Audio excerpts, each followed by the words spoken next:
Good day everyone, my name is Sheryn Fathia. In this video, I would like to explain to you about interlanguage pragmatic. Interlanguage pragmatic is the study of non-native speakers use and acquire the second language pragmatic knowledge.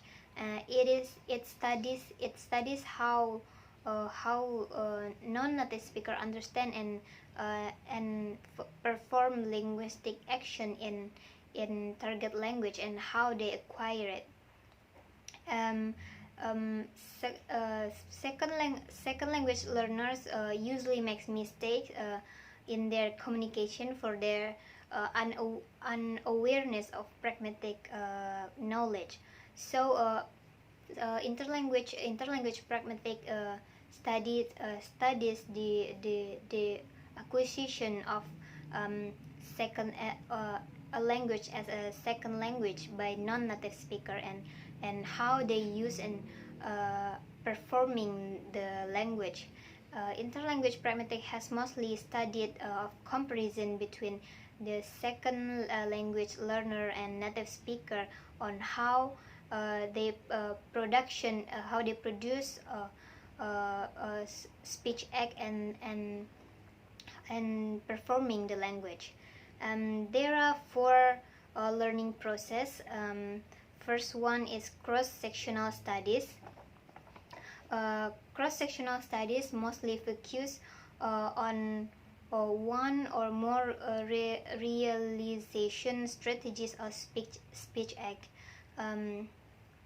It claimed that the exact target language communication from communication force the second language learners acquire the target language faster than out of the condition.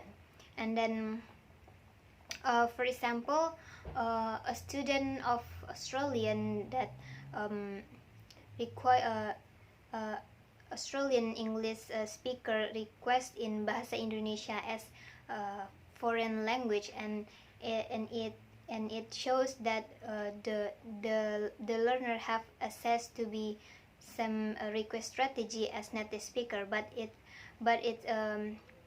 found difficulties and differences between the performance of the language by the native speaker and the second language learner.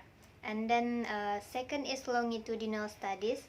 The longitudinal studies investigate not only the speech act but also pragmatic routines, discourse markers, and pragmatic fluency and conversational ability. And next is pragmatic transfer. Pragmatic transfer is a major factor in shaping non-native speaker pragmatic knowledge and performance. And the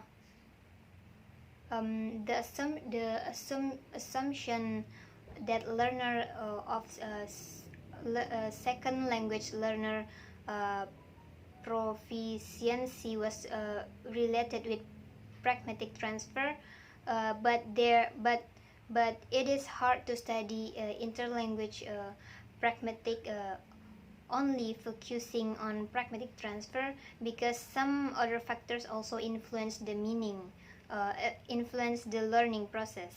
And then the last one is instructed learning of second language pragmatic. Instructed learning is more practical for modern education. It is mainly studied in the input and interaction opportunities for pragmatic learning in language classes.